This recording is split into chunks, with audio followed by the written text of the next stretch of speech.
வந்த சனமெல்லாம் குந்தணும். ஹலோ மக்களே, இன்னைக்கு நம்ம ஒரு சூப்பரான ஆக்ஷன் படத்தை தான் பார்க்க போகிறோம். இதோட ஒன்லைனர் என்ன அப்படின்னு கேட்டிங்கன்னா, அமெரிக்காவில் இருக்கிற லாஸ் ஏஞ்சல் நகரத்தில் திடீர்னு ஒரு பயங்கரவாத தாக்குதல் நடக்குது. அந்த தாக்குதல் நடந்த மறுகணமே பார்த்தீங்கன்னா ஒரு 6 ஃபெடரல் ஏஜென்ட் அங்கேருந்து ஒரு சேஃப் ஹவுஸ்குள்ளே போய் தலைமறைவாகிறாங்க. அப்போ அந்த இடத்துலையுமே இவங்களை கொல்றதுக்காக ஒரு பயங்கரவாத கும்பல் தொடர்ந்து தாக்குதல் நடத்திக்கிட்டே இருக்காங்க. ஆனால் இதுக்கு நடுவில் இந்த தாக்குதல்லாம் நடக்கிறதுக்கு காரணமே இந்த 6 பேரில் இருக்கிற ஒருத்தர் தாங்கிற விஷயம் தெரிய வர, அந்த ஒரு கல்பிரிட் யார், இந்த தாக்குதல்லாம் ஏன் நடத்தப்படுது அப்படிங்கிறத பயங்கர விறுவிறுப்பாகவும் அதிரடியான ஆக்ஷனாகவும் சொன்ன கதை தான் தி சேஃப் ஹவுஸ். ஸோ வீடியோவை ஸ்கிப் பண்ணாமல் கடைசி வரை பார்த்து என்ஜாய் பண்ணுங்கள். சேனலுக்கு புதுசாக வரவங்க மறக்காமல் சப்ஸ்கிரைப் பண்ணிக்கோங்க. இப்போ நம்ம இந்த சூப்பரான படத்துக்குள்ளே போகலாம்.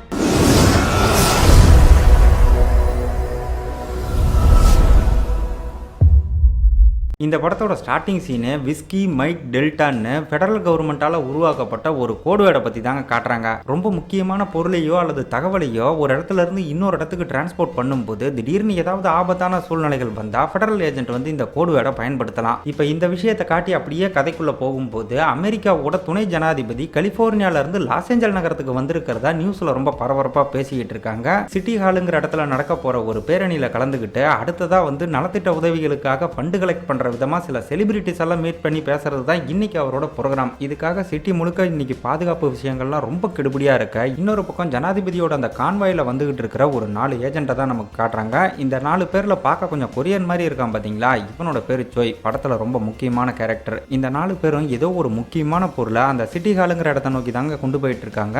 அதே மாதிரி இவங்க கொண்டு போற அந்த பொருளை வாங்கிக்கிட்டு அதுக்கு பதிலாக இன்னொரு பொருளை கொடுக்கறதுக்காக ரீவ்ஸ் அப்புறம் ஓவன்னு சொல்லக்கூடிய 2 ஏஜென்ட் அந்த இடத்துல வெயிட் பண்ணிக்கிட்டு இருக்காங்க. இவங்களோட இந்த எக்ஸ்சேஞ்ச் பாத்தீங்கன்னா ரொம்ப முக்கியமான ஒரு விஷயமா பார்க்கப்படுது. இந்த பக்கம் இருக்கிற ஓவனுக்கு அவகிட்ட இருக்கிற பொருளை பத்தியும், அதே மாதிரி அந்த பக்கம் இருக்கிற சோய்க்கு அவங்கிட்ட இருக்கிற பொருளை பத்தி மட்டும்தான் தெரியுமே தவிர ஒருத்தர்கிட்ட இருந்து இன்னொருத்தர் கைமாத்திக்க போற பொருளை பத்திலாம் இவங்களுக்கு சுத்தமா தெரியாது. இப்ப அடுத்ததா அங்க கட் பண்ணி ஆண்டர்சன் ஒரு புது கேரக்டரை காட்டுறாங்க. இவன் அங்க இருந்த ஏதோ ஒரு பில்டிங்குள்ள போய் அங்க பாஸ்வேர்ட் எல்லாம் போட்டு வால்ட் மாதிரியான இடத்துக்குள்ள போய்கிட்டு இருக்கான். இந்த பக்கம் அந்த கான்வாய் பாத்தீங்கன்னா கிட்டத்தட்ட அந்த சிட்டி ஹாலுங்கிற இடத்தோட ஏரியாவுக்கு பக்கத்துல போயிருச்சு. ரீச் ஆக இன்னும் ஒரு 3 நிமிஷம் தான் இருக்கும்னு வச்சுக்கோங்களேன். அப்ப அந்த சமயம் பிச்சைக்காரன் கட்டப்புல இருக்கிற எவனோ ஒருத்தன் குடுகுடுன்னு ஓடி வந்து சோய் காருக்கு முன்னாடி கார்ல ஒரு பாம்பை வச்சு பயங்கரமா வெடிக்க விட்டுறான். இந்த பக்கம் இந்த பாம்பு வெடிச்ச அதே சமயம் அங்க ஓவன் இருக்கிற இடத்துலயுமே ஒரு பயங்கரமான பாம்பு வெடிக்குது. இந்த பாம்பு கூட நார்மல் பாம்பு தாங்க, ஆனா ஓவன் இருக்கிற இடத்துல வெடிச்சது ஒரு கெமிக்கல் பாம்பு. வெடிச்ச மறுகணமே அங்க இருந்த ரிவ்ஸ் அப்படியே தூக்கி வீசப்படுறான். ஓவனுக்கு என்ன நடக்குதுன்னே சுத்தமா புரியல. இங்க சோயோட கார்ல இருக்கிறவங்க எல்லாம் எப்படியாவது அங்க இருந்து தப்பிக்கணும்னு போராடிக்கிட்டு இருக்க, திடீர்னு வண்டிக்குள்ள இருந்த கார் டிரைவர் பக்கத்துல இருந்த லேடி ஏஜென்ட்டையும் பின்னாடி இருந்த ஏஜென்ட்டையும் ஷூட் பண்ணிட்டு சோயை சுட பார்க்குறப்ப டக்குன்னு அவன் உசாராகி டிரைவரை போட்டு தள்ளிடுறான். தென் பின்னாடி குண்டடிப்பட்டிருக்கிற ஜாக்சனுக்கு என்னாச்சு ஏதாச்சுன்னு பார்க்கும்போது அவன் பாக்கெட்ல ஒரு முக்கியமான பொருள் வச்சிருந்தான் பாத்தீங்களா, அதை எடுத்துக்க சொல்லிட்டு அப்படியே செத்து போறான். சோயும் என்ன பண்றதுன்னு புரியாம ஒரு மாதிரி பதட்டத்துல இருக்க, இந்த தாக்குதலை பண்ண அந்த பயங்கரவாத கும்பல் இவன் காரை சுத்து போட்டு கண்டபடி சுட ஆரம்பிக்கிறாங்க. உடனே சோய் வண்டிக்குள்ள இருந்த ஒரு வெப்பன் பேக்கை எடுத்து வெளியே ஒண்ணு உள்ள ஒண்ணுன்னு 2 ஸ்மோக் பாம்பை போட்டு விட்டுறான். இதனால அந்த இடம் முழுக்க அப்படியே புகை சூழ ஆரம்பிக்க அந்த கேப்ல அங்க இருந்து பூந்தடிச்சு ஓடிடுறாங்க. இப்ப இதே மாதிரி அந்த பக்கம் சிட்டி ஹால்லையுமே பயங்கரமான தாக்குதல்கள்லாம் நடந்துகிட்டு இருக்கு. இங்க வெடிச்சது ஒரு கெமிக்கல் பாம் அப்படிங்கிறதுனால அதோட தாக்கத்தால அங்க இருந்த ரீவ்ஸ் இப்ப மூச்சு விட முடியாம திணறிக்கிட்டு இருக்கவும் அவனை காப்பாத்திக்கிட்டு ஓவன் எப்படியோ அங்க இருந்து எஸ்கேப் ஆக, நடந்த குண்டு வெடிப்பை எங்கேயோ இருக்கிற அந்த ஆண்டர்சன் பார்த்துட்டு அப்படியே மிரண்டு போய் வேக வேகமா ஃப்ரிட்ஜை ஓபன் பண்ணி பதட்டமா தண்ணி குடிச்சுக்கிட்டு இருக்கிற மாதிரி காட்டுறாங்க.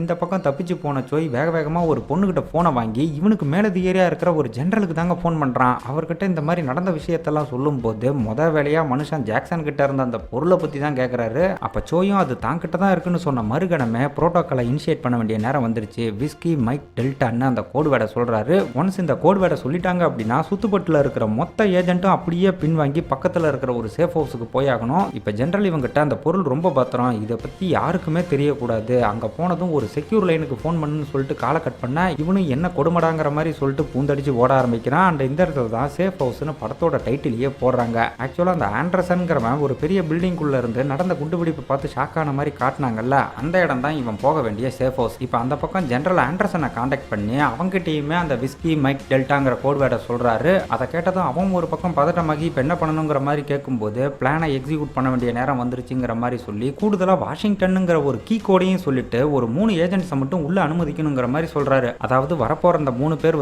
விஸ்கி மைக் டெல்டாங்கிற கோட் வேர்டை சொன்னா மட்டும் போதாது, வாஷிங்டன்னுங்கிற இந்த ஒரு கோட் வேர்டையும் சொன்னா மட்டும்தான் இவன் அந்த மெயின் டோரை ஓபன் பண்ணணும். ஜெனரல் இதை சொல்லிட்டு காலை கட் பண்ண மறுகணமே அந்த பக்கம் போய் மெயின் டோருக்கு வந்து விஸ்கி மைக் டெல்டா அப்படிங்கிற அந்த கோடு வேர்டை மட்டும் சொல்றான். ஆண்டர்சன் இந்த பக்கம் இருந்து அதெல்லாம் ஓகே கீ கோடை சொல்லுங்கன்ற மாதிரி கேட்க, அது என்னடா கீ கோடுங்கிற மாதிரி இவன் யோசிக்கும் போதே அந்த கீ கோடு தான் வாஷிங்டன் சொல்லிக்கிட்டு ஓவன் ரீவ்ஸோட அந்த இடத்துக்கு வரா. உடனே ஆண்டர்சனும் கதவை ஓபன் பண்ணி விட கெமிக்கல் பாம்போட தாக்குதலால அந்த ரீவ்ஸ் ஒரு மாதிரி மூச்சு விட முடியாம திணறிக்கிட்டு இருக்கவும் அவனை மேல இருக்கிற பெட்ரூமுக்கு கூட்டிட்டு போய் அங்க இருந்த மெடிக்கிட்ட வச்சு சின்னதா ட்ரீட்மெண்ட் மாதிரி கொடுத்துக்கிட்டு இருக்காங்க. அப்ப சோய் அவங்ககிட்ட எனக்கு ஒரு செக்யூர் போன் லைன் வேணுங்கிற மாதிரி கேட்கும்போது திடீர்னு கண்ட்ரோல் ரூம்ல இருந்து ஒரு பீப் சவுண்ட் கேட்குது. இவனும் என்னடா அதுன்னு போய் மானிட்டரை பாக்குறப்ப சொரிலோங்கிற ஒருத்தன் என்ட்ரன்ஸ் கிட்ட வந்து அவனும் கரெக்டா அந்த 2 கீவேர்டையும் சொல்றான். இதனால இவனும் வேற வழி இல்லாம இப்ப கதவை ஓபன் பண்ணி விட அவன் கதவை திறந்துகிட்டு உள்ள வரும்போதே அந்த கதவு க்ளோஸ் ஆகிறதுக்கு முன்னாடி வேற ஒரு நபர் அதை காலை வச்சு தடுத்துட்டு உள்ள வர மாதிரி காட்டுறாங்க. இங்க அந்த சொரிலோ வால்ட் மாதிரியான இருக்கிற அந்த கதவை ஓபன் பண்ணிட்டு உள்ள வந்ததுமே என்னமோ வெளியே நடந்த குண்டு வெடிப்புக்கு இங்க இருக்கிறவங்க தான் காரணங்கிற மாதிரி கண்ணை காட்டி கொஞ்சம் ஓவரா மிரட்டிட்டு இருக்கான். அப்ப இவனுக்கு பின்னாடியே காலை வச்சு தடுத்துக்கிட்டு உள்ள வந்த அந்த ஒரு நபர் இவனை கன் பாயிண்ட்ல லாக் பண்ணி ஒழுங்கா கண்ணை கீழே இருக்கு, எதுவா இருந்தாலும் பேசி தீர்த்துக்கலாங்கிற மாதிரி வான் பண்றாரு. ஆக்சுவலா ஜெனரல் வந்து பாத்தீங்கன்னா 3 பேரை மட்டும்தான் உள்ள அனுமதிக்கணுங்கிற மாதிரி சொல்லியிருந்தாரு. அதுல சோயும் ஒரு நபருங்கிற விஷயம் நமக்கு நல்லா தெரியும். ஆனா மத்த 4 பேர், அதாவது அந்த ஓவன் ரீவ்ஸ் அப்புறம் புதுசா வந்து இருக்கிற செரிலோ ஹோல்டன், இவங்க 4 பேர்ல யார் மீதி 2 பேருங்கிற விஷயம் நமக்கே கொஞ்சம் குழப்பமா தான் இருக்கும். இப்ப ஆண்டர்சனுக்கு என்ன அதிர்ச்சினா செக்யூரிட்டி கிளியரன்ஸே பண்ணாம எப்படா இந்த ஹோல்டன் உள்ள வந்தாங்கிற மாதிரி செம ஷாக்ல இருக்க தன்னோட ஓன் கிளியரன்ஸ்ல வந்ததா சொல்றான். அதாவது இவனும் ஒரு சமயத்துல இந்த ஆண்டர்சன் மாதிரியே இந்த சேஃப் ஹவுஸுக்கு இன்சார்ஜா இருந்திருப்பான் போல. அதை இந்த இடத்துல சொன்னதும் ஆண்டர்சனுமே கொஞ்சம் அமைதியாகிறான். அதுக்கப்புறம் எல்லாரும் அவங்க ஐடி பேஜை காட்டி எல்லாருமே கவர்மெண்ட்டுக்காக வேலை பார்க்குற ஏஜென்ட்ஸ் தான்ன்ற விஷயத்தை கன்ஃபார்ம் பண்ணிக்கிறாங்க. இருந்தாலும் வெளியே ஒரு மிகப்பெரிய குண்டுவெடிப்பு நடந்திருக்கு. இந்த சமயத்தில் யாரையுமே நம்ப முடியாதுங்கிறதுனால ஒருத்தர் மேல ஒருத்தர் கொஞ்சம் சந்தேகத்தோட தாங்க இருக்காங்க. அதுவும் இந்த சொரிலோக்கு பார்க்க கொரியன் மாதிரி இருக்கிறதுனால சோய் மேல தான் ஏகப்பட்ட டவுட். கூடவே நம்ம ஓவனையும் கொஞ்சம் சந்தேகத்தோட தான் பார்த்துக்கிட்டு இருக்கான். ஆனா ஹோல்டனுக்கும் சோய்க்கும் ஏற்கனவே அறிமுகம் இருந்திருக்கிறதுனால அவன் நம்ம எதிரி இல்லைன்னு சோய்க்கு சப்போர்ட்டா பேச சேஃப் ஹவுஸுக்கு போனதும் ஒரு செக்யூர் லைன்ல இருந்து தன்னை கான்டாக்ட் பண்ண சொல்லி ஜெனரல் சொல்லியிருந்தாருல, அதுக்காக இப்போ ஆண்டர்சன் கிட்ட ஃபோன் பண்ணணுங்கிற மாதிரி கேட்கறான். அவனும் கண்ட்ரோல் ரூமுக்கு கூட்டிட்டு போய் ஒரு ஃபோனை ஆன் பண்ணி கொடுத்ததும் ஜெனரலை கான்டாக்ட் பண்ணி இந்த மாதிரி நடந்த விஷயத்தெல்லாம் சொன்னா அங்க யாரெல்லாம் இருக்கிறாங்கன்ற மாதிரி தான் விசாரிக்கிறாரு. அப்ப சோய் மற்ற 2 பேரை பத்தி சொல்றப்ப பெருசா எதுவும் ரியாக்ட் பண்ணல. ஆனா ஓவனும் ரீவ்ஸும் அங்க இருக்காங்கன்னு சொன்ன மறுகணமே அந்த ஆளோட முகமே மாறுது. அதுக்கப்புறம் இவங்க கிட்ட இருக்கிற பொருளை பத்தி யார்கிட்டயுமே சொல்ல வேண்டாங்கிற மாதிரி சொல்லிட்டு இன்னும் கொஞ்ச நேரத்துல ஒன்ன பிக்கப் பண்ண மட்டும் ஒரு டீம் அனுப்புறன்னு காலை கட் பண்ணிடுறாரு. இவனும் வயிற்றுல நெருப்ப கட்டின கணக்கா அந்த பொருள் எடுத்து பார்த்துக்கிட்டு இருக்க அந்த பக்கம் கெமிக்கல் பாமால பாதிக்கப்பட்ட ரீவ்ஸ் வந்து பாத்தீங்கன்னா கொஞ்சம் நார்மல் ஆயிட்டான். இந்த இடத்துல ஓவன் அடுத்து என்ன நடக்குமோன்னு ஒரு மாதிரி பதட்டமாவே இருக்கா. இதை பார்த்துட்டு ஆண்டர்சனும் ஹோல்டனும் அவளுக்கு ஆறுதல் சொல்லிட்டு இருக்கும் போதே கண்ட்ரோல் ரூம்ல இருந்து மறுபடியும் பீப் சவுண்ட் கேட்குது. உடனே எல்லாரும் அந்த இடத்துக்கு போய் வர கால் அட்டன் பண்றப்ப அந்த பக்கம் இருந்து ஜெனரல் தாங்க பேசுறாரு. இவனும் போனை லவுட் ஸ்பீக்கர்ல போட்டுட்டு இந்த மாதிரி இத்தனை பேர் இங்க வந்திருக்காங்கன்ற மாதிரி தகவல் கொடுக்க என்னமோ 5 பேர் வந்திருக்கிற விஷயமே தெரியாத மாதிரி ரியாக்ஷன் கொடுக்குறாரு. அப்ப எல்லாரும் அவங்க அடையாளத்தை சொல்லி அறிமுகப்படுத்திக்க சிட்டி ஹாலில் நடந்த குண்டு வெடிப்பு சம்பந்தமா விசாரணை போயிட்டு இருக்கிறதா சொல்றாரு. அதாவது அந்த பாம் அங்க வெடிக்கிறப்ப அதை வெடிக்க வைக்கிறதுக்கான டிட்டர்னேட்டர்னு ஒன்று இருக்கும் பாத்தீங்களா, அதோட சிக்னலை ட்ரேஸ் பண்ணிட்டு இருக்கிறதா சொல்றாரு. இதுக்காக இவங்க இருக்கிற இந்த இடத்த சுத்தி 2 கிலோமீட்டர் ரேடியஸுக்கு எல்லாத்தையும் அப்புறப்படுத்திட்டு இருக்கிறதா சொல்லும் போது என்னையா சொல்றீங்க, அப்ப நாங்க மட்டும் எதுக்காக இங்க தனியா இருக்கணுங்கிற மாதிரி சொரில செம டென்ஷன் ஆகிறான். அந்த பக்கம் இருந்து பேசுறது ஒரு மேலதிகாரி. இப்படி மட்டும் மரியாதை இல்லாம பேசினா அந்த மனுஷனுக்கு காண்டாகும் இல்ல. அதனால லவுட் ஸ்பீக்கர் ஆஃப் பண்ணிட்டு ஹோல்டனை மட்டும் போன் எடுத்து பேச சொல்ல அந்த பக்கம் இருந்து அவர் என்ன சொன்னாரு ஏது சொன்னாருங்கிறதெல்லாம் நமக்கு தெரியலங்க. ஆனா பேசிக்கிட்டு இருக்கும்போது பாதியிலேயே அந்த இடத்தோட மொத்த பவரும் ஷட் டவுன் ஆகுது. இவங்களுக்கா என்ன நடக்குதுன்னு சுத்தமா புரியல. இது வந்து ஒரு எமர்ஜென்சி லாக்டவுன். இந்த மாதிரி அவசர கால சூழ்நிலையில ஆட்டோமேட்டிக்காவே இங்க இருக்கிற கண்ட்ரோல் ரூம் ஷட் டவுன் ஆகிற மாதிரி ப்ரோக்ராம் பண்ணியிருந்திருக்காங்க. இது ஆண்டர்சன் சீரியஸா சொல்லிட்டு இருக்கும்போதே வெளியே வந்து டோரை திறக்க முடியுமான்னு 2 பேர் ட்ரை பண்ணிட்டு இருக்கும்போது போன் சிக்னல் இன்டர்நெட் உள்பட எதுவுமே ஒர்க் ஆகல. யோ என்னையா நம்மளை என்னமோ எதிரி மாதிரி ட்ரீட் பண்றாங்கன்னு சொரில ஒரு வாய் வார்த்தையா சொல்லிட்டு இருக்க. நீ சொல்றதுதான் உண்மை. இப்ப கவர்மெண்ட் நம்மளை தான் எதிரியா பாக்குதுங்கிற மாதிரி ஒரு மிகப்பெரிய குண்டை ஹோல்டன் தூக்கி போடுறான். எதனால அப்படின்னா சிட்டி ஹாலில் வெடிச்ச அந்த கெமிக்கல் பாம் இருக்கு பாத்தீங்களா, அதை வெடிக்க வைக்கிறதுக்கான டிட்டர்னேட்டரோட சிக்னலை ட்ரேஸ் பண்ணப்ப அது இவங்க இருக்கிற இந்த இடத்துல இருந்து தான் வந்திருக்கு. ஸோ இந்த 6 பேர்ல இருக்கிற ஒருத்தன் தான் கல்பிரிட் அப்படிங்கிறதுனால அடுத்த பாம்பை வெடிக்க வைக்கிறதுக்கான சிக்னல் போயிடக்கூடாதுன்னு தான் இவங்களை போட்டு இங்கே லாக் பண்ணி வச்சிருக்காங்க. இப்போ இதை வச்சு யோசிக்கும் போது இங்க இருக்கிற 2 பேர் மேல அந்த சொரிலோக்கு டவுட் வருது. ஃபர்ஸ்ட் ஆஃப் ஆல் இவங்க இங்க வர்றதுக்கு முன்னாடி இருந்தே இந்த இடத்துல இருக்கக்கூடிய ஒரே ஆள் ஆண்டர்சன் தான். ஸோ அவன் அந்த பாமரா இருப்பானோங்கிற மாதிரி யோசிக்கும் போது யோ தயவு செஞ்சு என் மேலலாம் சந்தேகப்படாதீங்க, வேணும்னா கேமராவை கூட செக் பண்ணி பார்த்துக்கோங்கன்ற மாதிரி சொல்ல, ஏன்டா பவர் கட் ஆன சமயத்தில் எப்படி கேமராவை செக் பண்ண முடியும்னு அவனை கரெக்டாக லாக் பண்ணுறான். அண்ட் இவனுக்கு டவுட் ஆகிற 2வது ஆள் யாருன்னு பார்த்தீங்கன்னா நம்ம சோய் தான். இவங்க இங்கே வந்ததுக்கு அப்புறம் நம்மால் ரகசியமாக போய் ஃபோன் பேசினோம் பார்த்தீங்களா, அதை வச்சு நீ ஏதோ ஒரு விஷயத்தை மறைக்கிறங்கிற மாதிரி சொல்லும்போது அது ரொம்ப கான்ஃபிடென்ஷியலான விஷயங்கிறதுனால சோய் அதை பற்றி சொல்ல முடியாதுங்கிற மாதிரி சொல்கிறான். இருந்தும் சொரிலோ இவனை விடாமல் அது என்ன விஷயங்கிறத தெரிஞ்சுக்கிறதுல ரொம்ப குறியா இருக்க, நான் மட்டும் உங்கள் எதிரியாக இருந்தால் இந்நேரம் யாருமே இங்கே உயிரோடு இருந்திருக்க மாட்டீங்கன்னு சோய் கெத்தா சொன்னதும் இவன் செம வெறியாகி கையில் கண்ணை எடுத்து கொஞ்சம் ஓவராக தாங்க சீனா போட்டுக்கிட்டு இருக்கான். ஆனால் சோய் கண் நிமிக்கிற நேரத்தில் அவன் கையில் இருந்த கண்ணை பிடிங்கி அவனையே லாக் பண்ணதும் விடு விடுப்பா ஏதோ தெரியாம சொல்லிட்டாங்கிற மாதிரி ஹோல்டன் தாங்க இவனை சமாதானப்படுத்துறான். இந்த மாதிரி இவங்க சண்டை போட்டுக்கிட்டே இருந்தா இருக்கிற பிரச்சனை அதிகமாகுமே தவிர அதால எந்த தீர்வுமே கிடைக்காது. ஸோ எல்லாரும் ஆளுக்கு ஒரு பக்கமா பிரிஞ்சு கொஞ்ச நேரத்துக்கு அமைதியா இருக்கலாங்கிற மாதிரி ஒரு முடிவுக்கு வராங்க. அந்த பக்கம் நடந்த குண்டுவெடிப்போட சம்பவத்தால நாடே ஒரு மாதிரி ஸ்தம்பிச்சு போய் கிடக்க இவங்க கிட்ட அந்த ஜெனரல் சொன்ன மாதிரியே 2 கிலோமீட்டர் ரேடியஸுக்கு வேற ஏதாவது பாம்பு இருக்கான்னு ஊர் முழுக்க போலீஸ் எல்லாம் சல்லடை போட்டு சலிச்சுக்கிட்டு இருக்காங்க. சிட்டி ஹாலில் குண்டு வெடிச்சப்ப அந்த இடத்துல இருந்த 2 பேர் யாரு அப்படின்னு கேட்டீங்கன்னா நம்ம ஓவனும் ரீவ்ஸும் மட்டும்தான். இப்போ ஓவன் ரீவ்ஸ் கிட்ட இந்த மாதிரி நடந்த சம்பவத்தில் ஏதாவது ஞாபகம் இருக்கான்ற மாதிரி கேட்கும்போது இவனும் கொஞ்சம் ரீகால் பண்றதுக்காக ட்ரை பண்றான். காலையில இவங்க 2 பேரும் ஒன்னா தான் வந்து பாத்தீங்கன்னா ஹோட்டல் ரூம்ல இருந்து வெளியே வந்திருக்காங்க. அப்ப அந்த இடத்துல ஒரு கார்ல ஜெனரலுமே இருக்கிற மாதிரி காட்டுறாங்க. ஓவனும் அவனை பார்த்துருக்கா. அதுக்கப்புறம் அங்கிருந்து கிளம்பி சிட்டி ஹாலுக்கு போனப்ப அந்த இடத்துல இவங்க நம்ம சோயோட டீமுக்காக வெயிட் பண்ணிக்கிட்டு இருந்த சமயத்துல அந்த சைட்ல இருந்து ஒரு போன் வந்ததும் அதை அட்டன் பண்றதுக்காக ஓவன் அந்த பக்கம் நகர்ந்து போன அந்த சமயத்துல தான் பாம் படுபயங்கரமா வெடிச்சிருக்கு. இப்ப ரீவ்ஸ் இதெல்லாம் ஞாபகப்படுத்தி இந்த இடத்துல சொல்லும் போது எங்க இவனுக்கு ஏதாவது ஆயிருச்சோன்னு ஓவன் ரொம்ப பயந்துருக்கான். அதை புரிஞ்சுக்கிட்டு இவனும் அவன் கையை பிடிச்சி கொஞ்சம் ஆறுதலா பேசிக்கிட்டு இருக்க. 2 பேரும் கொஞ்சம் நல்லாவே லவ் பண்ணிட்டு இருக்கிற மாதிரி தெரியுது. அந்த கெமிக்கல் பாம் கரெக்டா இவங்க இருக்கிற இடத்துல வெடிச்சதுனால நம்மளை டார்கெட் பண்ணி தான் அட்டாக் பண்ணியிருக்காங்கன்னு நினைக்கிற ரீவ்ஸ் பேசாம நம்ம கிட்ட இருக்கிற பொருளை பத்தி கீழே இருக்கிற மற்றவங்க கிட்ட ஷேர் பண்ணிக்கலாங்கிற மாதிரி சொல்ல அது ஏதோ கவர்மெண்ட்டுக்கே ஆபத்தான விஷயம் போல, அதையும் தாண்டி அது ரொம்ப ரகசியமான விஷயம் அப்படிங்கிறதுனால இவ வந்து அதை பத்தி வெளியே யாருக்குமே சொல்லக்கூடாதுங்கிற மாதிரி தான் சொல்றா. ஆனா இப்ப இவங்க உசுரே ஆபத்துல இருக்கிறதுனால இங்க இருக்கிறவங்க கூட டீம் அப் பண்ணா மட்டும்தான் தப்பிக்க முடியுங்கிற மாதிரி அவன் ஒரு விஷயத்த சொல்ல அவளும் வேற வழி இல்லாம அதுக்கு சம்மதிக்கிற மாதிரி தெரியுது. இது கூட வந்து பாத்தீங்கன்னா கவர்மெண்ட் இங்க இருக்கிற எல்லாரையுமே குற்றவாளியா பாக்குறதுனால தான் இவங்க இந்த முடிவுக்கு வந்திருக்காங்க. இதுக்கப்புறம் கீழே இருக்கிற ஹாலுக்கு போய் எல்லார் முன்னாடியும் இவங்க அசைன்மெண்ட்டை பத்தி சொல்ல ஆரம்பிக்கிறாங்க. நம்ம ஓவனும் ரீவ்ஸும் டிஓடி அதாவது டிபார்ட்மெண்ட் ஆஃப் டிஃபென்ஸுக்கு கீழே தான் ஒரு முக்கியமான ப்ராஜெக்ட்ல வேலை பார்த்துக்கிட்டு இருந்திருக்காங்க. இந்த டிபார்ட்மெண்ட் ஆஃப் டிஃபென்ஸோட வேலையே வந்து பாத்தீங்கன்னா புது விதமான ஆயுதங்களை உருவாக்குறது தான். இதுல ஓவன் டெவலப்பராகவும் அவளுக்கு அசிஸ்டண்டாகவும் ரீவ்ஸ் வேலை பார்த்துக்கிட்டு இருந்தப்ப கடந்த 9 மாசத்துக்கு முன்னாடி இருந்தே இந்த ஒரு நாளுக்காக தான் இவங்க வெயிட் பண்ணிக்கிட்டு இருந்திருக்காங்க. மெர்க்குரி 2ன்னு ஏதோ ஒரு பொருளை டெலிவரி பண்றதுக்காக தான் இவங்க 2 பேரும் அந்த சிட்டி ஹாலுக்கு முன்னாடி வெயிட் பண்ணிக்கிட்டு இருந்திருக்காங்க. இவ கையில பார்க்க பைனாகுலர் மாதிரி ஒரு பொருள் வச்சிருக்கா பாத்தீங்களா, அதுதான் அந்த மெர்க்குரி 2. இதோட கோட் நேம் வந்து C49. இது முழுக்க முழுக்க ஓவனால மட்டுமே ஆக்டிவேட் பண்ணக்கூடிய ஒரு டிவைஸ். இவ கண்ணுல இருக்கிற கருவிலியை ஸ்கேன் பண்ணா மட்டும்தான் அந்த டிவைஸ் ஆக்டிவேட் பண்ண முடியும். ஒன்ஸ் யாராவது இவளை கொண்டுட்டாங்க அப்படின்னா அதுக்கப்புறம் அந்த டிவைஸ் ஆட்டோமேட்டிக்கா ஷட் டவுன் ஆகிற மாதிரி ரெடி பண்ணியிருக்கிறதா சொல்ல இது இவ்வளவு முக்கியமான டிவைஸ்னா அப்படி இது என்னதான் பண்ணுங்கிற மாதிரி சொரியில கொஞ்சம் ஆதங்கத்தோட கேட்கும்போது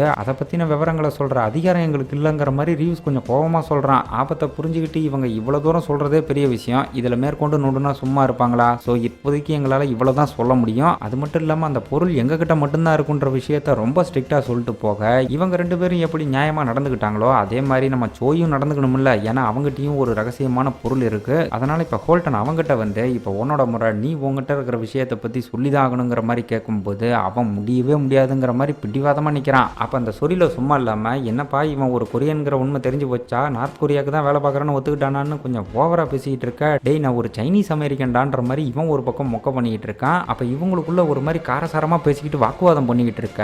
அந்த பக்கம் இருந்த ஆண்டர்சன் அப்படியே ஜன்னல் பக்கம் பார்க்கும்போது அந்த இடத்துல எவனோ தொங்கிட்டு இருக்கிற மாதிரி தெரியுது. ஐயா உங்க சண்டையெல்லாம் அப்புறம் வச்சுக்கிங்க, இங்க வந்து கொஞ்சம் பாருங்கன்ற மாதிரி அவன் சொல்லும் போது திடீர்னு அந்த இடத்துல ஒரு பாம்பு வெடிச்சு மொத்த ஜன்னலுமே நொறுங்கி போகுது. இவங்க எல்லாரும் ஆளுக்கு ஒரு பக்கமா தூக்கி வீசப்படுறாங்க. அப்ப சடசடன்னு ஒரு 4 பேர் உள்ள வந்து இவங்களை கண்டபடி சுட ஆரம்பிக்க இவங்களும் அவங்க கையில இருந்த கண்ணை எடுத்து திருப்பி பதிலுக்கு சுட ஆரம்பிக்கிறாங்க. இந்த இடத்துல ஒரு தரமான ஃபைட் சீன் நடக்கும். நம்ம சொரிலோ ஹோல்டன் ஏன் நம்ம சோயெல்லாம் பயங்கரமா சண்டை போடுவாங்க. இவங்களும் ஆரம்பத்துல நல்லா தான் சமாளிக்கிறாங்க. ஆனா கண்ணுல புல்லட் காலியானதும் அவனுங்க ஒரு பக்கம் ஏறி பொலன்னு பொழக்க ஆரம்பிக்க நம்ம ஆளுங்க ஒன்றும் பண்ண முடியாம பயங்கரமா தடுமாறிட்டு இருக்காங்க. வந்தவனுங்க வேற உடம்பு முழுக்க வெஸ்ட் அப்புறம் பெரிய பெரிய கன்ஸ் எல்லாம் எடுத்துட்டு வந்திருக்க. இவங்க வெறும் கையில சண்டை போடுற நிலைமை இருந்தாலும் சோயும் நம்ம ரீவ்ஸும் பாத்தீங்கன்னா சூப்பரா சண்டை போட்டுக்கிட்டு இருப்பாங்க.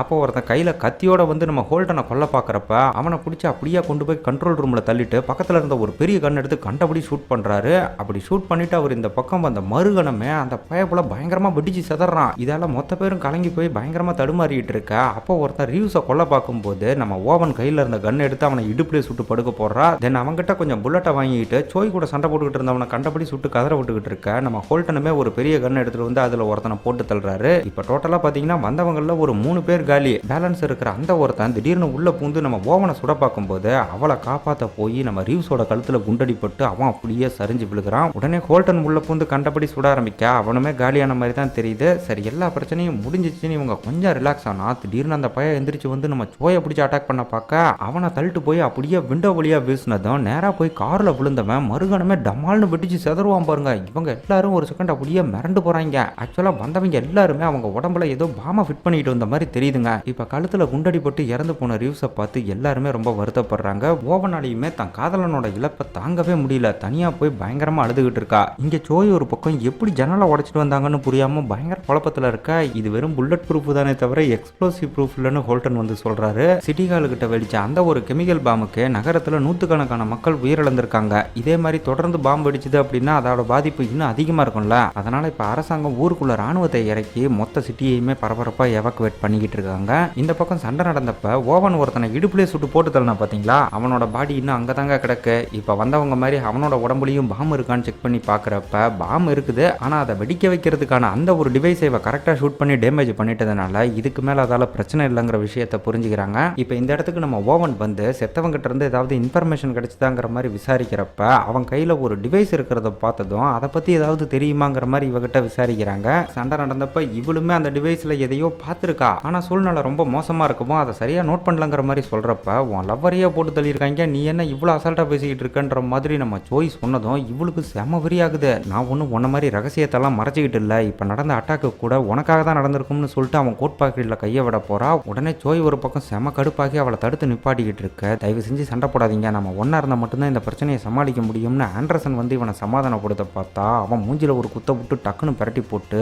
ஒரு முறை தான் சொல்லுவேன், இதான் என்னோட லாஸ்ட் வார்னிங், அவனாவது என் பக்கத்தில் வந்தீங்க கொஞ்சம் கூட யோசிக்காம போட்டு தள்ளிட்டு போயிட்டே இருப்பன்ற மாதிரி செம வெறியாகிறான். இவன் இப்படி கோவப்படுறத வச்சு அது எந்த அளவுக்கு முக்கியமான பொருளுங்கிற விஷயத்த நம்மளால புரிஞ்சிக்க முடியுது. இதுக்கப்புறம் நம்ம ஓவன் ஆண்டர்சனை கூட்டிட்டு போய் தலையில் அடிபட்ட இடத்துக்கு மருந்தெல்லாம் போட்டு விட்டுட்டு இருக்க. இங்க இவங்க ரெண்டு பேரும் கொஞ்சம் பர்சனலா பேசிக்க ஆரம்பிக்கிறாங்க. அதுல நம்ம ஓவன் வந்து பாத்தீங்கன்னா ஒரு காலத்துல மிலிட்ரிக்காக வேலை பார்த்த விஷயத்தெல்லாம் சொல்லும் போது ஆண்டர்சனும் வந்து பாத்தீங்கன்னா கடற்படையில வேலை பார்த்திருப்பான் போல, அதை பத்திலாம் அவங்க ஷேர் பண்ணிக்கிட்டு இருக்கான். அதுக்கப்புறம் ஓவன் அப்படியே அந்த லவ் மேட்டருக்கு வரும்போது இந்த மெர்க்குரி 2 டெலிவரி பண்ற விஷயம் இருக்கு பாத்தீங்களா, அதை முடிச்சதுக்கு அப்புறம் ரீவ்ஸை கல்யாணம் பண்ணிக்கலான்ற ஐடியால இருந்திருப்பா போல, அதெல்லாம் சொல்லி நான் அவனை இழந்துட்டேங்கிற மாதிரி ரொம்ப ஃபீல் பண்ணும்போது ஆண்டர்சனுமே பாத்தீங்கன்னா அவளோட சிஸ்டரை பறி கொடுத்துருந்துருப்பான் போல, அதை சொல்லி அவன் ஒரு பக்கம் ஃபீல் பண்ணிக்கிட்டு இருக்கான். இப்படி இவங்க ரெண்டு பேரும் கொஞ்சம் ரிலாக்ஸா பேசிக்கிட்டு இருக்கும்போது திடீர்னு காதே வெடிக்கிற அளவுக்கு ஒரு பயங்கரமான சத்தம் இவங்க இருக்கிற இடத்துல மட்டும் இல்லைங்க, மொத்த பில்டிங்குள்ளேயும் இவங்க காது வெடிக்கிற அளவுக்கு அந்த சவுண்டு இவங்களை போட்டு படாதபடுத்திக்கிட்டு இருக்க. மொத்த பேரும் அந்த விசாரணைக்காக ஒரு ரூம் இருக்கும் பாத்தீங்களா, அந்த ரூம்குள்ள எந்த சத்தமும் கேட்காது. ஸோ அந்த இடத்துக்கு ஓடி வந்து ஒளிஞ்சிக்கிறாங்க. பட் அங்கே வந்ததுக்கு அப்புறம் தான் நம்மளை இங்கே வர வைக்கிறதுக்கு தான் இந்த மாதிரி ஒரு விஷயத்தையே பண்ணியிருக்காங்கன்ற மாதிரி புரிய வர அடுத்த கணமே இவங்க இருக்கிற இடத்தோட சீலிங்கில் ஓட்ட விழுந்து உள்ள அந்த கண்ணீர் புகை கொண்டு இருக்கு பார்த்தீங்களா, அதை முழுசாக போட்டு விட்டுறாங்க. இதில் பதறி போய் இவங்க எல்லாரும் அப்படியே அங்கேருந்து வெளியே வந்து தேவையில்லாமல் தனித்தனியாக பிரிஞ்சு போகிறாங்க. இது வந்தவங்களுக்கு தோதா போய் அங்கங்கே ஒருத்தனை பிடிச்சி லாக் பண்ணி பயங்கரமாக மல்லு கட்டிக்கிட்டு இருக்க. வழக்கம் போல் சொல்லவே தேவையில்ல, நம்ம சோய் ஒருத்தனை சூப்பராக போட்டு பொழந்து எடுத்துக்கிட்டு இருக்கான். இன்னொரு பக்கம் ஓவனுமே ஒருத்தன் கூட பயங்கரமாக சண்டை போட்டுக்கிட்டு இருக்கா. அப்போ அந்த பக்கமாக வந்த சொரிலோக்கு இடுப்புலியே குண்டடி பட்டுருது. இதை பார்த்ததும் பதறி போய் நம்ம ஓவன் அவனை போட்டு போல காட்டிக்கிட்டு இருக்க. அவளை காப்பாற்றலாம்னு ஆண்டர்சன் குறுக்க போறப்ப அவனை தள்ளிட்டு போய் நெஞ்சில ஊசி மாதிரி எதையும் அவனை குத்தி விட்டுறான். இங்க சோய் ஒருத்தனை போட்டு செம்ம அடிச்சு முடிச்சு விட்டதும் வழக்கம் போல இவங்க எல்லாம் பாம்பை செட் பண்ணிட்டு வந்திருப்பாங்க போல, படு பயங்கரமா வெடிக்குது. அங்க ஹோல்டனுமே ஆண்டர்சனை ஒருத்தன் கத்தியில குத்தினால அவனை அடிச்சு மட்டையாக்க. நல்ல வேலையா வந்ததே மொத்தம் 2 பேர் தான் போல, இவங்களுக்கு உசுறு பொழைச்சா போதுங்கிற மாதிரி ஆயிப்போச்சு. இப்போ இந்த இடத்துல ஹோல்டன் ஒருத்தனை மட்டையாக்கனா பாத்தீங்களா, அவனோட உடம்புலையுமே பாம்பு இருக்க சான்ஸ் இருக்கு. ஸோ மெதுவா அவன் ஷர்ட்டை தூக்கி நம்ம ஆண்டர்சன் செக் பண்ணி பாக்குறப்ப இவனோட வயிற்றுல பாம்பு எதுவும் இல்லை, ஆனா ஆள் உயிரோட இருக்கவும் அவனை அப்படியே தூக்கிட்டு போய் அங்க ஒரு விசாரணை ரூம் இருக்கும் பாத்தீங்களா, அந்த இடத்துல கட்டி போடுறாங்க.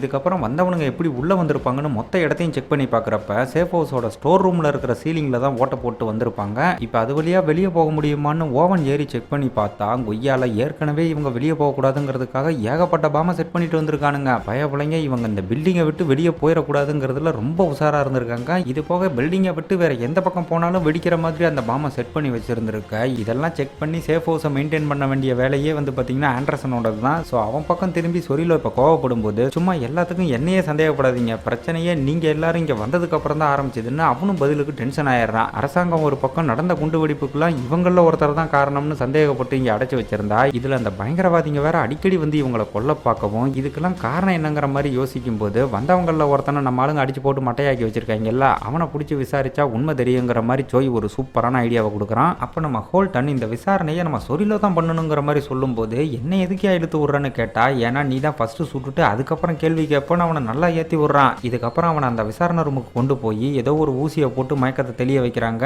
ஃபர்ஸ்ட் நான் சில கேள்விகள் கேட்டுக்கிறேன்னு ஹோல்டன் இவங்க எல்லாரையும் வெளியே அனுப்பிட்டு முதல்ல இவன் கொஞ்சம் டீசெண்டாக பேசி பார்க்குறான். ஆனால் அவன் கொஞ்சம் கூட வாயை திறக்கிற மாதிரி இல்லை. இதனால சொரிலோவை உள்ள அனுப்பி அவன் ஸ்டைலில் விசாரிக்க சொல்ல வந்ததும் போட்டு வெளுன்னு விழுக்கிறான். விரலெல்லாம் உடச்சி விட்டு இவன் பயங்கரமாக கொடுமைப்படுத்திக்கிட்டு இருக்க. இவன் கதற சத்தத்தை கேட்டு அந்த பக்கம் ஆண்டர்சனுக்கு ஒரு பக்கம் வைத்த கலக்குது. அவன் இப்போ விறுவிறுன்னு இங்கே வந்து நடக்கிற கொடுமையெல்லாம் பார்த்துட்டு இதெல்லாம் புரோட்டோகால் படி சரிதாராங்கிற மாதிரி கேட்க, ஏன்டா விட்டா நம்ம உசிரே போயிடும், அதுவும் உன் கண்ணுக்கு தெரியலையாங்கிற மாதிரி ஓவன் ஒரு பார்வை பார்க்குறான். அங்கே இப்போ சொரிலோ அந்த போலீஸ்காரங்களாம் கரண்ட் ஷாக் கொடுக்குற மாதிரியான ஒரு கன்று வச்சிருப்பாங்கல்ல, அதை எடுத்துகிட்டு வந்து ஒழுங்கா உண்மையை சொல்லு, நீங்கள்லாம் யாருக்காக வேலை பார்க்குறீங்கன்னு எவ்வளவோ கேட்டு பார்க்க அவன் வாயவே திறக்கலங்கவும் அப்படியே பயங்கரமாக கரண்ட் ஷாக் கொடுத்து கொடுமைப்படுத்துறான். இதை பார்க்குறப்ப ஓவனுக்கே கொஞ்சம் கஷ்டமாக தான் இருக்குது. எங்கே விட்டா கொன்னே போட்டுருவானோன்னு பயந்து போய் இவ இன்னொரு பிளானை சொல்றா. அதாவது விசாரணை பண்றப்பெல்லாம் ஏதோ ஒரு இன்ஜெக்ஷனை போட்டு அரமயக்கத்திலேயே வச்சு அவனை பேச வைப்பாங்க பாத்தீங்களா, அந்த மாதிரியான ஒரு மருந்து இங்க இருக்கிற ஃப்ரிட்ஜில் இருக்கும் போல. அதை எடுத்துக்கிட்டு நேராக இப்போ விறுவிறுன்னு இந்த இடத்துக்கு வந்து அவனுக்கு குடிக்கெல்லாம் தண்ணி கொடுத்து, நீ யாரு, உங்க பிளான் என்ன, அடுத்த அட்டாக் எங்கெல்லாம் பிளான் பண்ணிருக்கீங்கன்ற மாதிரி எல்லாத்தையும் விசாரிச்சுக்கிட்டு இருக்கான். ஆனா அவன் அப்பையும் கொஞ்சம் திமிராவே பேசிக்கிட்டு இருக்க, இவ ஒரு பக்கம் வெறியாகி பயங்கரமா கரண்ட் ஷாக் கொடுத்து குடும்பப்படுத்துறா.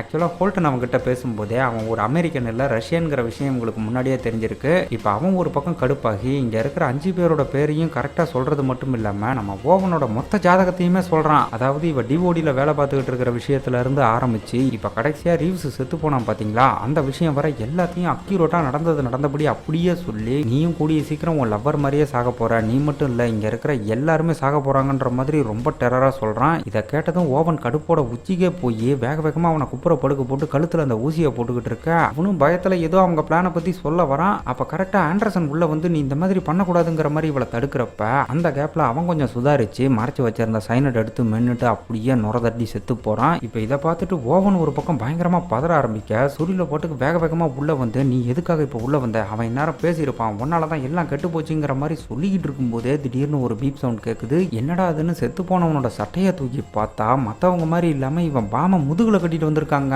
இப்ப அதை பார்த்ததும் எல்லாரும் அப்படியே அங்கிருந்து பூந்தடிச்சு வெளியே ஓட ஆரம்பிக்க, டமால்னு வெடிக்கும் பாருங்க. ஜஸ்ட் மிஸ்ல இவங்க எல்லாரும் தப்பிக்கிறாங்க.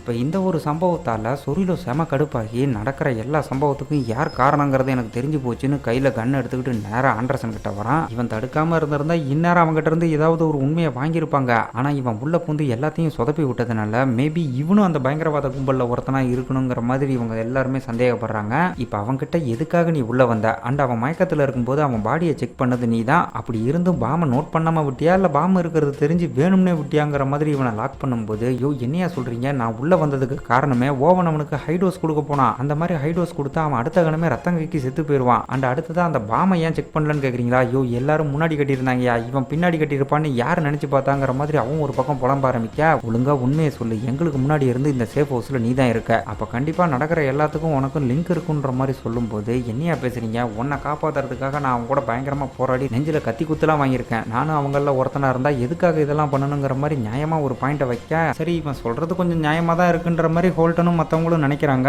ஆனா சொரிலோக்கு இவன் மேல சுத்தமா நம்பிக்கை இல்லை. இதனால ஆண்டர்சன் இப்ப செம கடுப்பாகி ஆரம்பத்துல இருந்தே ஆபத்து வரப்பெல்லாம் இவன் தான் வந்து வான் பண்ணியிருப்பான். ஃபர்ஸ்ட் டைம் ஜன்னலை பாம்பு வச்சு தகர்க்கும் போதே இவன் தான் ஃபர்ஸ்ட் டைம் பார்த்து சொல்லியிருந்திருப்பான். ஸோ அதெல்லாம் இந்த இடத்துல ஆதங்கத்தோட சொல்லி, இன்னமும் என் மேல நம்பிக்கை வரலன்னா என் நெத்தி போட்டுல சுடு, தயவு செஞ்சு என்னை உயிரோட மட்டும் விட்டுறாதாங்கிற மாதிரி இவன் செம்ம காண்டாக ஹோல்டன் தான் இவனை கொஞ்சம் கண்ட்ரோல் பண்ணி ஆண்டர்சனை மேல இருக்கிற ரூமுக்கு கூட்டிட்டு போய் ஹேண்ட் கப் போட்டு லாக் பண்ண சொல்றான். அப்போ ஓவன் அவனை கூட்டிட்டு போய் லாக் பண்ணும்போது, இதுக்கு முன்னே இவங்க 2 பேரும் பர்சனலா பேசிக்கிறப்ப இவன் சைட்ல இருந்து இவன் தங்கச்சியையும் அதே மாதிரி நம்ம ஓவன் ரீவ்ஸையும் இழந்திருப்பாங்க பாத்தீங்களா, அதெல்லாம் சொல்லி ஒரு மாதிரி வேற ரூட்ல பேசிக்கிட்டு இருக்கான். ஆனா நம்ம ஓவன் அதை எதையுமே கண்டுக்கலன்னு வச்சுக்கோங்களேன். இப்ப இந்த இடத்துல வந்து பாத்தீங்கன்னா இவங்க எல்லாருமே பயங்கர குழப்பத்துல இருக்காங்க. ஏன்னா அரசாங்கம் ஒரு பக்கம் இவங்க மேல சந்தேகப்பட்டு லாக் பண்ணி வச்சிருக்கு, இதுக்கு நடுவுல பயங்கரவாதிங்க வேற தொடர்ந்து இவங்களை அட்டாக் பண்ணிக்கிட்டு இருக்க, பிரச்சனை என்னன்னே தெரியாம இவங்க ஒரு பக்கம் மண்டை காஞ்சிக்கிட்டு இருக்காங்கல்ல, அதுக்கான பதில தெரிஞ்சுக்கணும் அப்படின்னா சோய் கிட்ட இருக்கிற பொருளை பத்தின ஃபுல் டீட்டெயில் இவங்களுக்கு தெரிஞ்சாகணும். ஸோ அவங்க கிட்ட கொஞ்சம் ரெஸ்பெக்டாவே சூழ்நிலையை புரிஞ்சுக்கிட்டு நீ இந்த விஷயத்த சொல்லிதாகணுங்கிற மாதிரி சொல்ல, அவனுமே இந்த இடத்துல ஜெனரல் கொடுத்த அந்த ஆர்டரையுமே மீறி அவங்க கிட்ட இருக்கிற பொருளை பத்தி சொல்ல ஆரம்பிக்கிறான். இவன் இந்த அளவுக்கு அதை பொத்தி பாதுகாக்கிற அளவுக்கு அது ஒர்த்தா அப்படின்னு கேட்டீங்கன்னா 100% ஒர்த்துங்க.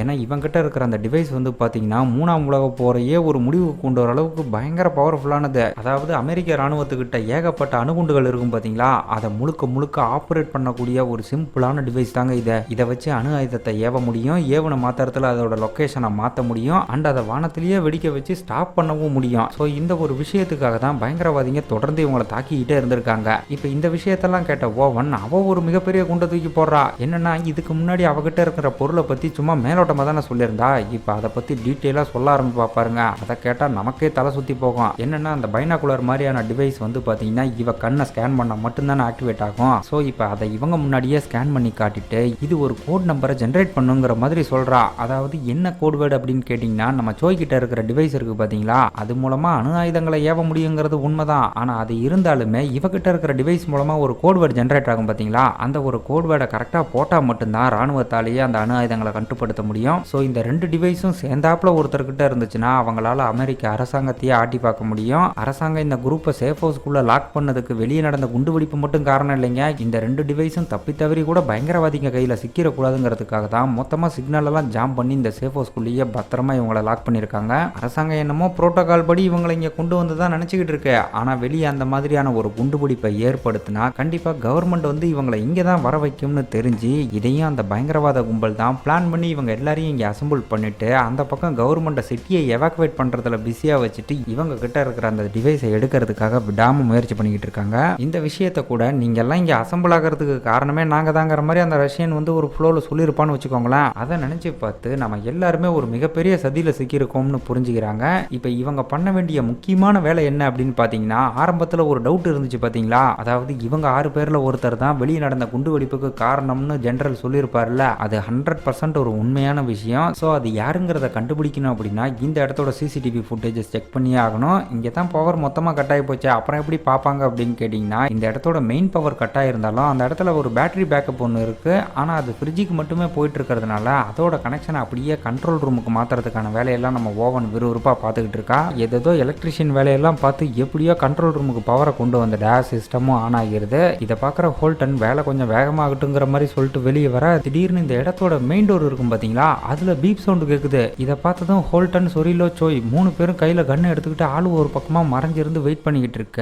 என்ன கதவு திறக்கும்னு பார்த்தா லைட்டு மட்டும் எரியுதுன்னு சொரிலோ சொல்லிக்கிட்டு இருக்கும் போதே இல்லை அவங்க நமக்கு பின்னாடி இருக்காங்கன்னு ஹோல்டன் சொல்லுவான் பாருங்க. மறுகணமே இவங்களுக்கு பின்பக்கம் ஒரு பயங்கரமான பாம்பு வெடிச்சு செவுத்த ஓட்ட போட்டுக்கிட்டு ஒரு 3 பேர் உள்ள வராங்க. உடனே ஹோல்டன் வேக வேகமாக நம்ம ஓவன் கிட்ட வந்து என்ன நடந்தாலும் வேலையை மட்டும் நிப்பாட்டாத, நாங்கள் முடிஞ்ச வர சமாளிக்கிறோம்னு சொல்லிட்டு வெளியே வர அந்த பக்கம் உள்ள வந்தவனுங்க வேலையா நம்ம சொரிலோவோட காலிலே சுட்டுருவாங்க. சோயும் ஹோல்டனும் சேர்ந்து ஆளுக்கு ஒரு பக்கம் அவங்கள நின்று பயங்கரமா சமாளிச்சுக்கிட்டு இருக்க. சொரிலோ ஒரு பக்கம் காலில் பட்ட குண்டடியோட தவழ்ந்துகிட்டே அப்படியே மேலே இருக்கிற பெட்ரூமை நோக்கி போய்கிட்டு இருக்கான். அங்கே இருக்கிற ஆண்டர்சன் இவனை பார்த்துட்டு யோ என்ன நடக்குது, கீழே ஒரே சத்தமாக இருக்குதுங்கிற மாதிரி பதற ஆரம்பிக்க இவனால் பேசவே முடியல. யோ நானும் உங்களுக்கு உதவி பண்ணுறேன், யார் தயவு செஞ்சு அந்த சாவியை எடுத்து கொடுங்கிற மாதிரி சொல்ல இவனும் அந்த சாவி இருக்கிற ராக்குக்கு அப்படியே தவழ்ந்துக்கிட்டே போகிறான். சாவியையும் கையில் எடுக்கிறான். இருந்தாலும் ஒரு யோசனை, இவனை நம்பலாமா வேண்டாமான்னு. அப்போ ஆண்டர்சன் தயவு செஞ்சு என்ன நம்பு, நான் கண்டிப்பாக உனக்கு உதவி பண்ணுறேங்கிற மாதிரி சொல்ல இவனும் வேற வழி இல்லாமல் சாவியை அவங்ககிட்ட தூக்கி போட்டுறான். இந்த பக்கம் நம்ம சோய் அசால்ட்டாக 2 பேரை போட்டு பொலக்காட்டு காட்டிக்கிட்டு இருக்க. இன்னொரு பக்கம் நம்ம ஹோல்டனுமே ஒருத்தன் கூட பயங்கரமாக மல்லு கட்டிக்கிட்டு இருக்கான். அப்போ வந்தவனுங்களாம் ஆரம்பத்தில் ஒழுங்காக சண்டை போடாமல் திடீர்னு என்ன நினைச்சானுங்களோ தெரியல, நம்ம சோயை தூக்கி போட்டு பொலன்னு பொழக்கிறானுங்க.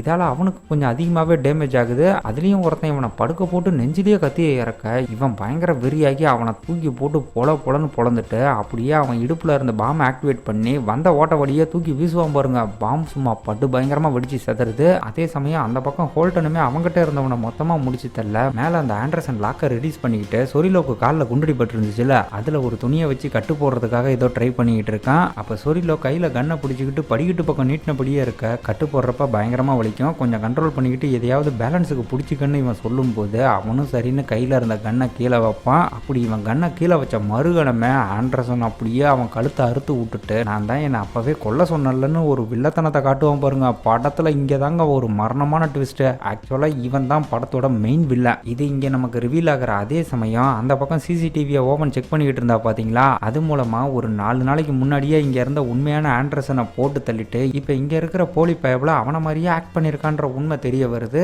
இதை நம்ம ஆளுங்கள்ட்ட சொல்கிறதுக்காக இப்போ இவ வேகமாக வெளியே வரும்போது அந்த வில்ல பயபில் ஹோல்டனை கழுத்துலேயே சுட்டுவிட்டு இவளையும் போட்டு செம சாத்துறான். அதுக்கப்புறம் கத்தி குத்து வாங்கி ஏற்கனவே உசுருக்கு போராடிக்கிட்டு இருக்கிற நம்ம சோய்கிட்ட வந்து அவன் நெஞ்சில் அப்படியே ஒரு கத்தியை இறக்கிட்டு அவன் பாக்கெட்டில் இருந்த டிவைஸை எடுத்துக்க ஹோல்டனுக்கு என்ன நடக்குதுன்னே புரியல. டே ஆண்டர்சன் ஏன்டா இப்படி ஒரு துரோகத்தை பண்ணுறாங்கிற மாதிரி அவங்ககிட்ட கேட்கும்போது இவன் ஆண்டர்சனே இல்லைங்கிற உண்மையை நம்ம ஓவன் சொல்கிறான். ஆக்சுவலாக இவன் ஒன்றும் தீவிரவாதிலாம் இல்லைங்க, இவனும் அமெரிக்கன் தான். அமெரிக்க ராணுவத்துக்காக உசுரை கொடுத்து வேலை பார்த்தவன் தான். ஆனால் அமெரிக்க அரசாங்கம் அரசியலுக்காகவும் அவங்களோட பொருளாதார வளர்ச்சிக்காகவும் சின்ன சின்ன கண்ட்ரி மேலெல்லாம் நிறைய போர்கள் பண்ணியிருப்பாங்க பார்த்தீங்களா, அதில் ஏகப்பட்ட அப்பாவி சோல்ஜர்கள் இறந்து போயிருப்பாங்க. அந்த மாதிரி இவங்களால் பாதிக்கப்பட்ட நாட்டுக்காகவும் இறந்து போன சோல்ஜருக்காகவும் நான் பண்ணுற புரட்சி தாங்கிற மாதிரி ஏதோ அவன் செய்யறதை நியாயப்படுத்தி பேசிக்கிட்டு இருக்கான். ஹோல்டன் கூட இந்த இடத்துல இதால் பல அப்பாவி மக்கள் இறந்து போவாங்கன்னு எவ்வளவோ சொல்ல அதெல்லாம் இவன் கொஞ்சம் கூட கண்டுக்கிற மாதிரி இல்லைங்க. அமெரிக்கா பண்ண கொலைகளுக்கு முன்னாடி கம்பேர் பண்ணி பார்க்குறப்ப நான் பண்ணுறதெல்லாம் ஒன்றுமே இல்லைங்கிற மாதிரி சொல்லிட்டு அந்த இடத்துலயே நம்ம ஹோல்டனை சுட்டு போட்டு தள்ளுறான். சரி எல்லாரையுமே கொண்டுட்டான், ஆனால் எதுக்காக எதுக்காக நம்ம ஓவனை மட்டும் விட்டு வச்சிருக்கோம் அப்படின்னு கேட்டிங்கன்னா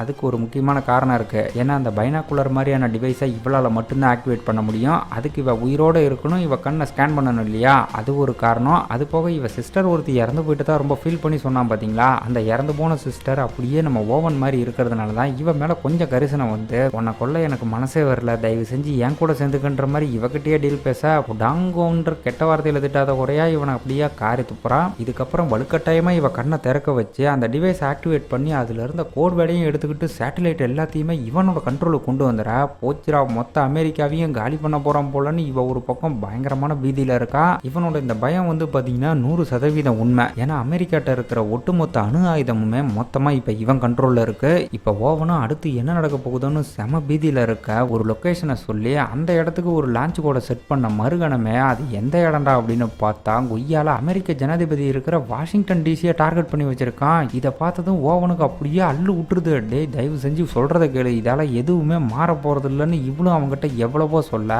அவன் அதெல்லாம் கொஞ்சம் கூட கண்டுக்கிற மாதிரி இல்லை. என்ன மாதிரி எவ்வளவோ பேர் அவங்க சகோதர சகோதரிகளை தேவையில்லாம அரசியலுக்காகவும் பொருளாதார லாபத்துக்காகவும் போர்ல பலி கொடுத்துருக்காங்க. இதுக்கப்புறம் எனக்கு நடந்த மாதிரி யாருக்குமே நடக்க விட மாட்டேன்னு அங்கிருந்த ஒருத்தனை இவளை கொல்ல சொல்லிட்டு கிளம்ப அவன் ஒரு பக்கம் விறுவிறுன்னு வந்து இவளை தூக்கி போட்டு பொலன்னு பொழந்துக்கிட்டு இருக்கான். அதுவும் மேலே இருந்த ரிவ்ஸோட பாடிக்கிட்ட கொண்டு போய் உன் பாய் ஃப்ரெண்டு முன்னாடி தான் நீ சாகணும்னு சொல்லிட்டு இவளை போட்டு செமாடி அடிச்சுக்கிட்டு இருக்க.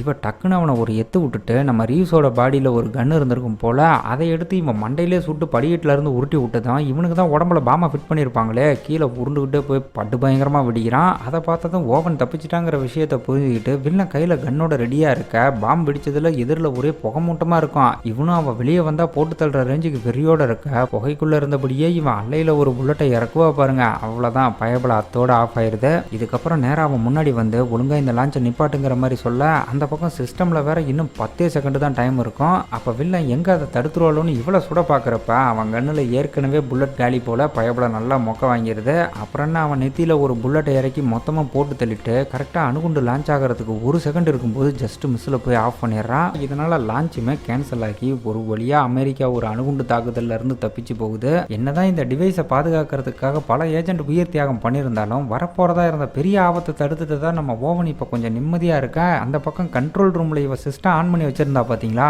அதுலேருந்து இப்போ நம்ம ஜென்ரலோட வாய்ஸ் கேட்கும் பாருங்க. இங்கே தாங்க ஒரு மிகப்பெரிய ட்விஸ்ட்டு. லைன் கனெக்ட் ஆயிருக்குன்னு தெரிஞ்சதும் சேஃபோஸை கான்டாக்ட் பண்ண ஜென்ரல் வாயை வச்சுக்கிட்டு சும்மா இல்லாமல் காப்பர் ஹெட் லைனில் இருக்கியான்ற மாதிரி ஒரு வார்த்தையை விட்டுறான். ஆக்சுவலாக இந்த காப்பர் ஹெட்டுங்கிறது வந்து பார்த்தீங்கன்னா ஒரு மிலிட்ரி டீமோட பேர். அதே பேர் வந்து நம்ம வில்லனோட கையில் பச்சை குத்தி இருக்கிறத இவ ஏற்கனவே நோட் பண்ணியிருந்திருப்பான். ஸோ அந்த ஒரு வார்த்தையை ஜென்ரல் சொன்னது மூலமாக இவன் பண்ண எல்லா அட்டகாசத்துக்கும் உறுதுணையாக இருந்ததே அந்த ஜென்ரல் தாங்கிற விஷயம் இவளுக்கு தெளிவாக தெரிஞ்சு போக இங்கேருந்து செம வெறியோட கிளம்புறான். இப்போ அந்த பக்கம் ஜென்ரலை காட்டும்போது சேஃப் ஹவுஸ்ல இருந்து யாருமே பதில் கொடுக்கலங்கவும் ஒட்டுமொத்த ஆப்ரேஷனையும் இருந்தாலும் க்ளோஸ் பண்ணிட்டு கிளம்ப.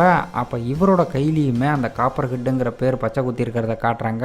ஸோ இது மூலமாக வில்ல ஆர்மியில் இருந்தப்ப இவனுக்கு டீம் ஹெட்டாக இந்த ஜென்ரல் இருந்திருக்காருன்ற விஷயமும் நமக்கு தெளிவாக கிளியர் ஆகுது. இவன் தான் படத்தோட மெயின் அக்யூஸ்டுங்கிற விஷயமும் நமக்கு தெளிவாக புரிஞ்சு போக இப்போ அப்படியே அந்த பக்கம் நம்ம ஓவனை தான் காட்டுறாங்க. அந்த ஜென்ரல் இதே ஏரியாவில் வேற ஏதோ ஒரு பில்டிங்கில் இருந்துக்கிட்டு மொத்த ஆப்ரேஷனையும் கண்ட்ரோல் பண்ணிக்கிட்டு இருந்திருக்க. இப்போ சைலண்டாக அங்கேருந்து தப்பிக்கிறதுக்காக வேகமாக மெயின் ரோட்டுக்கு வந்துக்கிட்டு இருப்பான். அது மட்டும் இல்லாமல் இவன் இவ்வளோ நேரமாக உட்காந்து ஆப்ரேட் பண்ணிக்கிட்டு இருந்தான் பார்த்தீங்களா, அந்த இடத்தையுமே எவிடன்ஸ் இருக்கக்கூடாதுங்கிறதுக்காக மொத்தமாக பிளாஸ்ட் பண்ணிட்டு அங்கேருந்து கிளம்ப இவன் பின்னாடியே வந்த ஓவன் கன்னை கையில் எடுத்துக்கிட்டு வெறிகுண்டு அவனை நோக்கி போகிற மாதிரி காட்டி அப்படியே இந்த இடத்துல படத்தை முடிக்கிறாங்க. ஸோ இந்த படம் எப்படி இருந்துச்சுங்கிறத மறக்காமல் கமெண்ட் பண்ணுங்கள். வீடியோ பிடிச்சிருந்தா லைக் பண்ணுங்கள், ஷேர் பண்ணுங்கள், சேனலையும் சப்ஸ்கிரைப் பண்ணுங்கள். தேங்க்யூ.